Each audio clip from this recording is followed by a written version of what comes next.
Praise lord children, దేవునికి ఎంత వందనాలు. మరి దేవుడి ఈ విధంగా మనకు చేస్తున్న సహాయం బట్టి దేవునికి వందనాలు. అనుదినము మరి మీరు స్కూల్కి వెళ్ళి వచ్చేటలో అన్నిట్లో దేవుడు చేస్తున్న సహాయం బట్టి మరి దేవునికి ఎంతగానో వందనాలు చెల్లించాలి మనము. మరి మనము ఒక 2-3 వీక్స్ నుండి మనము మోసెస్ స్టోరీ చూస్తూ ఉన్నాము. మరి ఇప్పుడు తిరిగి మనము రాజుల యొక్క స్టోరీ మనము చూసుకుందాము. దేవుని చిత్తమైతే మరి కంటిన్యూస్గా ఒక 2-3 వీక్స్ అదే చూసుకోవాలని మరి మా యొక్క ఆశ. మరి దేవుని యొక్క చిత్తానుసారంగా మనం వెళ్దాము. ప్రేయర్ చేసుకొని మనం స్టార్ట్ చేసుకుందాము. మహాపరిశుద్ధుడైన ప్రేమ గల మా పరలోకపు తండ్రి, నీకు వందనాలు. గడిచిన నెలలన్నీ కూడా కాపాడినారు. మరి మమ్మల్ని ఈ విధంగా కాపాడుచిన విధానం బట్టి నీకు వందనాలు చెల్లిస్తూ, పిల్లలు నేర్చుకుంటున్న ప్రతి విషయము వారి మనసులో ఉంచుకొని దాని ప్రకారంగా జీవించటకు అయినా పిల్లలకు సహాయం చేయమని వేడుకుంటూ, నీ వాక్యం ఎక్కువగా అర్థం చేసుకొని మరి పిల్లలు మరి విధేయులుగా జీవించటకు వారికి సహాయం దయచేయమని వేడుకుంటూ యేసయ్య పరిశుద్ధమైన నామమున ప్రార్థించి వేడుకుంటున్నాం తండ్రి, ఆమేన్. 2 రాజులు 15వ అధ్యాయము 33 నుండి 38, 2 దినవృత్తాంతములు 27వ అధ్యాయము మొదటి 9 వచనాలు, 2 కింగ్స్ 15 చాప్టర్ 33 to 38, 2 క్రానికల్స్ 27 1-9. ఈరోజు మనము యూదా రాజు అయిన యోతామును గురించి మనం ఈరోజు చూసుకుందాము. లాస్ట్ టైం మనము ఉజ్జయ సంగతి చూసుకున్నాము.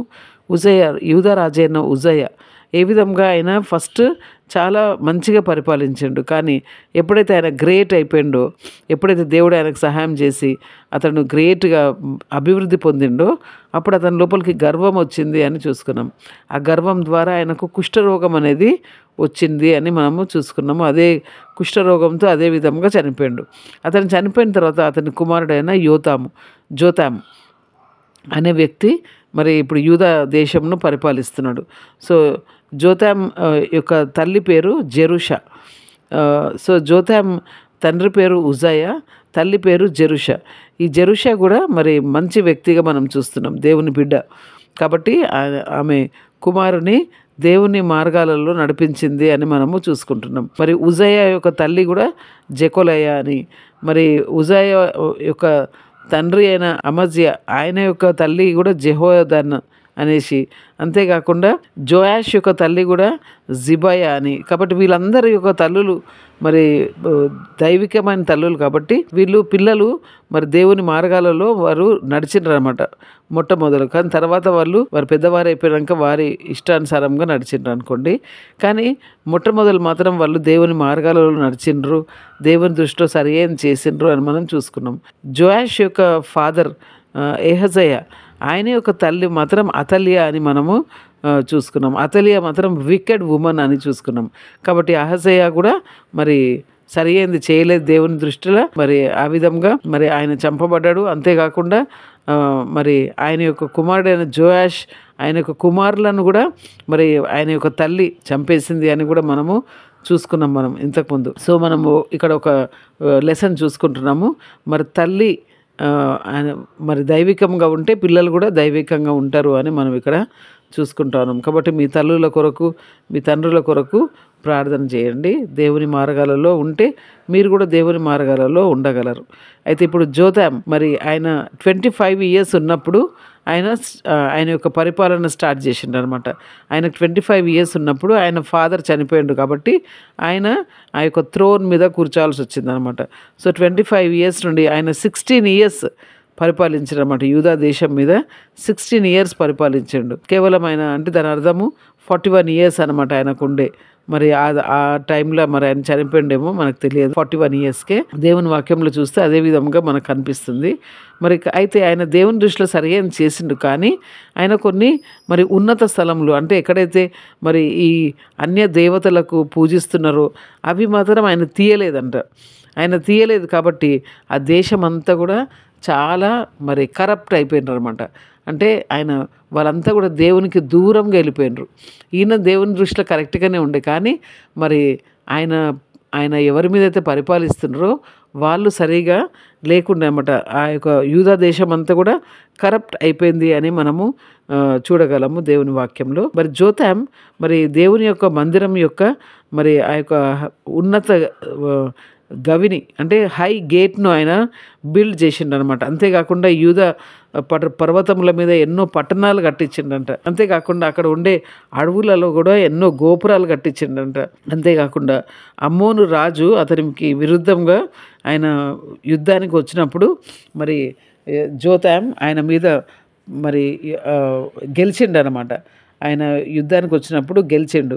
అంతేకాకుండా మరి రెజీను అనే సిరియా రాజు కూడా ఆయనకు వ్యతిరేకంగా యుద్ధానికి వచ్చిండు అనమాట. అయితే ఈ అమ్మోను వాళ్ళ మీద ఈయన గెలిచిండు కాబట్టి వాళ్ళు ఇంకా మరి జోతాంకు ట్యాక్సెస్ కట్టాలన్నమాట.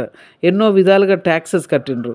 సో ఆ యొక్క ట్యాక్సెస్తో ఈయన చాలా గ్రేట్ అయిపోయిండు అనమాట. మళ్ళీ బలవంతుడు అయిపోయాడు. అంటే రిచ్ మ్యాన్ అయిపోయాడు అనమాట జోతాం. ఆయన యొక్క దేశము చాలా రిచ్ అయిపోయింది అనమాట. ఈ విధంగా అంతేకాకుండా ఆయన ఎందుకు దేవుడు ఆయనను మైటీగా చేసిండంటే ఆయన దేవుని యొక్క మార్గాలలో ఆయన తనను తాను సిద్ధపరచుకుంటుండే అనమాట. నేను కరెక్ట్గా ఉన్నానా, దేవుని దృష్టిలో కరెక్ట్గా ఉన్నానా అని ఆ విధంగా చూసుకుంటూ ఉండే అనమాట. కాబట్టి మరి ఆ విధంగా ఆయన చాలా గ్రేట్ అయిపోయింది అనమాట. కానీ ఆయన యొక్క ప్రజలు మాత్రము కరప్ట్ అయిపోయినరు అని మనము చూడగలం అనమాట. సో ఈ జోతాం, ఉజయ మరి వీళ్ళ యొక్క దినాలలో ఐజయా ప్రాఫిట్ ఉండే అని మనము చూడొచ్చు అనమాట. దేవుని వాక్యంలో మనం ఐజయా ఫస్ట్ చాప్టర్ ఫస్ట్ వర్స్లో మనం చూస్తే మరి ఈ రాజు కాలంలో ఐజయా అనే ప్రాఫిట్ ఉండే అనమాట. ప్రతి రాజుల కాలంలో ఒక్కొక్క ప్రవక్తను దేవుడు పెడతా ఉంటాడు అనమాట. ఎందుకంటే రాజు పరిపాలిస్తుంటాడు, కానీ దేవుని నుండి వచ్చే వర్తమానము రాజుకు అందియాలా, మనం ప్రజలకు అందియాలా. కాబట్టి దేవుడు ఒక ప్రవక్తను పెడతా ఉండే అనమాట.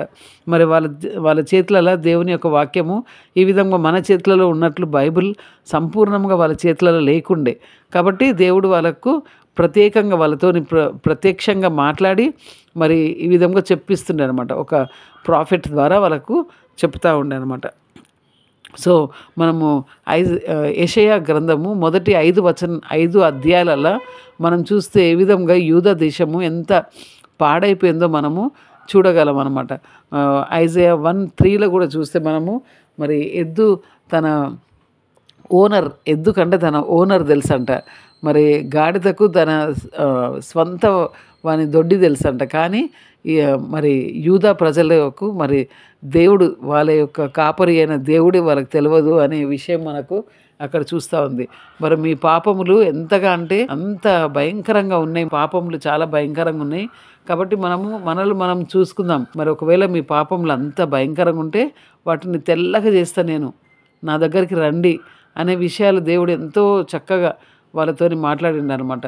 మరి ఐజయా ప్రాఫిట్ ద్వారా మాట్లాడిండు అని మనము ఫస్ట్ 5 చాప్టర్స్లలో మనము చూడగలం అనమాట. ఈ జోతాం కాలంలో ఏ విధంగా ఐజయా ప్రాఫిట్ మరి యూదా ప్రజలతో మాట్లాడిండు. అంతేకాకుండా యూదా ప్రజలు ఎంత బ్యాడ్ అయిపోయినరు అని కూడా మనము చూడగలం అనమాట. కాబట్టి మనం కూడా మన దినాలలో కూడా మరి మనం బైబిల్ చదివినప్పుడు పరిశుద్ధాత్మ దేవుడు కూడా మనలను మన దేవుని యొక్క మార్గాలలో మనల్ని నడిపిస్తూ ఉంటాడు. దేవుడు తన మార్గంలో ఉంచుకోవాలని ఇష్టం దేవునికి. కాబట్టి అవి మనము మైండ్లో పెట్టుకోవాలా, మరి దాని ప్రకారంగా మనము జీవించాలా. కాబట్టి మరి జోతాం ఎంతో గ్రేట్ అయిపోయాడు.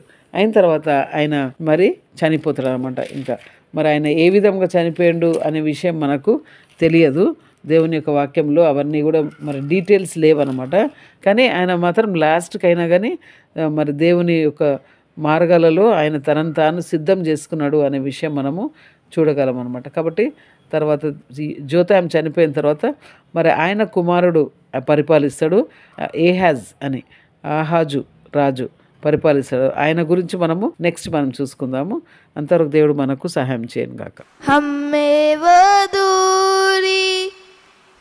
कितनी गहरी कितना बड़ा था वो फासला, मायूस होकर स्वर की ओर देखा, निराशा में तेरा नाम लिया,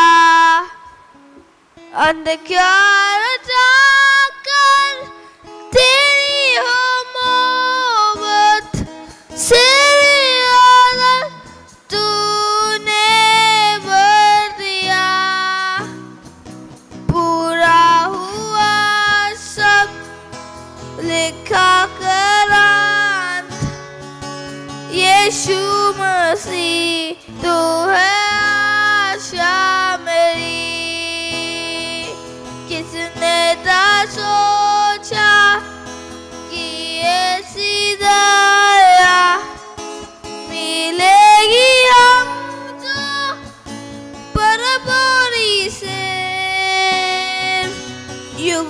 का राजा महिमा को छोड़कर अपनाया मैंने शर और गुनाह।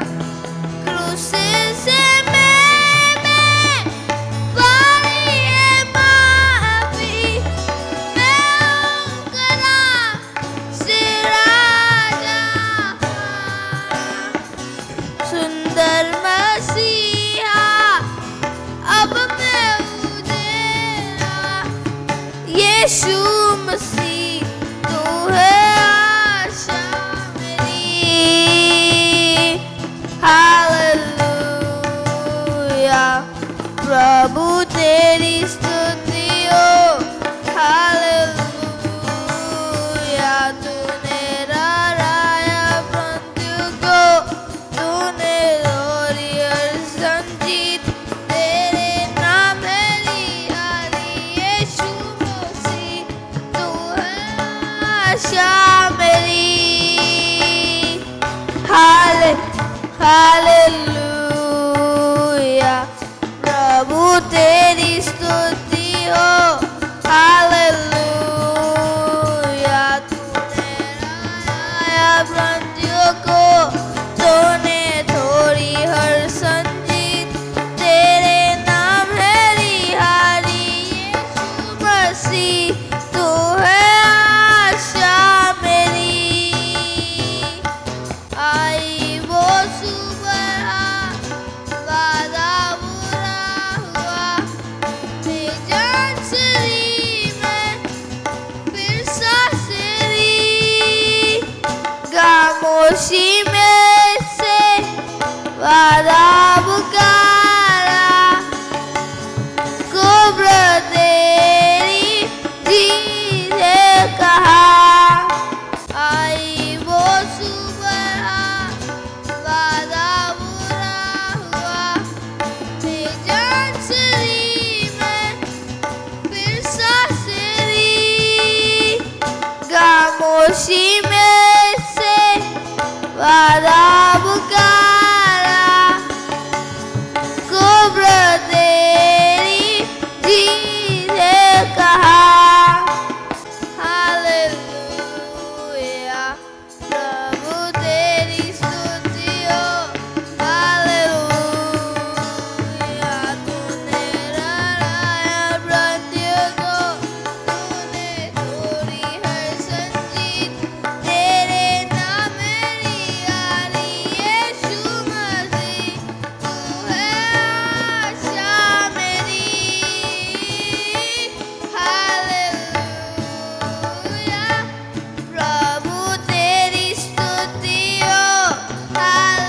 हालेलुया तूने राया मृत्यु को, तूने तोड़ी हर संजीत, तेरे नाम है रिहाई यीशु मसीह तू है आशा मेरी। పిల్లలు పాట చూసి ఎంజాయ్ చేసిండ్రు అనుకుంటున్నా. మరి పాటలను నేర్చుకోండి పిల్లలు. ఈ యొక్క సమయాన మరి మన లెసన్లో జోతాము గురించి మనం చూసుకున్నాము. యోతాము ఏ విధంగా మంచి రాజుగా ఉండే, మంచి కింగ్, మరి దేవుని మార్గాలలో నడుస్తూ ఆ విధంగా ఉండే ఆ యొక్క రాజు కొన్ని పొరపాట్లు చేసినప్పటికీ చాలా మటుకు ఆయన మంచి రాజుగా ఉండే అని మనం చూసుకున్నాం. కానీ మరి ఆ యూదా దేశస్తులు మాత్రము చెడిపోయినరు అనే విషయం కూడా మనము చూసుకున్నాం. మరి ఐజయా ఆ దినాలలో మరి ప్రాఫిట్ ఐజయా ఉండే అని చూసుకున్నాము. సో మనము ఐజయా ఫస్ట్ చాప్టర్లో యెషయా గ్రంథం 1వ అధ్యాయము 4వ వచనంలో మరి దేవుడు ఈ యొక్క మాటలు చెప్తున్నాడు. మరి ఏ విధంగా ఆ యొక్క యూదా ప్రజలు, ఇశ్రాయేలీలు అందరూ కూడా దేవుణ్ణి విడిచిపెట్టేసిండ్రంట. దేవుణ్ణి విడిచిపెట్టేసి మరి అంతేకాకుండా దేవుణ్ణి కోపం తెప్పించారంట దేవునికి. అంతేకాకుండా వెనక్కి వెళ్ళిపోయినారంట. సో ఈ 3 థింగ్స్ మనము మైండ్లో పెట్టుకుందాము. మరి ఇవి మనకు ఇన్స్ట్రక్షన్గా తీసుకుందాము. ఏ విధంగా యూదా ప్రజలు మంచి రాజును, మంచి ప్రవక్తను దేవుడు ఇచ్చినా కానీ మరి వాళ్ళు మాత్రం దేవుని వదిలేసిండ్రంట. కాబట్టి పిల్లలు మనం దేవుని ఎప్పుడు కూడా వదలొద్దు. ఎందుకంటే దేవుడే కదా మనకు సోర్స్ ఆఫ్ లైఫ్. మనము ఈరోజు మనము ఈ విధంగా ఊపిరి తీస్తున్నాము అంటే కేవలం దేవుని కృప. కాబట్టి దేవుని మనం విడిచిపెడితే మరి ఎంతో ఫూలిష్నెస్ అనమాట అది. కాబట్టి దేవుని ఎప్పుడు కూడా మనం విడిచిపెట్టకూడదు. అంతేకాకుండా దేవునికి కోపం తెప్పియద్దు. మనము దేవుని యొక్క వాక్యము ప్రకారంగా చేయకుంటే దేవునికి కోపం వస్తుంది. కాబట్టి దేవునికి ఇష్టకరంగా జీవించడానికి మరి పిల్లలు నేర్చుకోండి. పిల్లలు చేయవలసింది కేవలము ఒబీడియన్స్ అంతే. దేవుని మాట వినాలా, పెద్దల మాట వినాలా, తల్లిదండ్రుల మాట వినాలా. కాబట్టి పిల్లలకు దేవుడు ఇచ్చిన పని ఏంటంటే ఒబే అంతే. కాబట్టి మరి పిల్లలు అది చాలా కష్టము, కానీ మీరు మరి పెద్దగా అవుతా ఉన్నారు కాబట్టి మరి దేవుని కోపం తెప్పేద్దు దేవునికి. అంతేకాకుండా వాళ్ళు వెనక్కి వెళ్ళిపోయినారంట. మనం ఎప్పుడు కూడా ముందుకు వెళ్ళాలి. క్రిస్టియన్ లైఫ్ ఫార్వర్డ్, ముందుకు వెళ్ళాలన్నమాట, వెనక్కి వెళ్ళకూడదు. కాబట్టి పిల్లలు చిన్న పిల్లలు మీరు, కానీ మరి పెద్ద విషయాలు మీరు నేర్చుకుంటా ఉన్నారు. కాబట్టి ఈ యొక్క విషయాలను అర్థం చేసుకొని దాని విధంగా జీవించడానికి దేవుడు మనకు సహాయం చేయను కాక.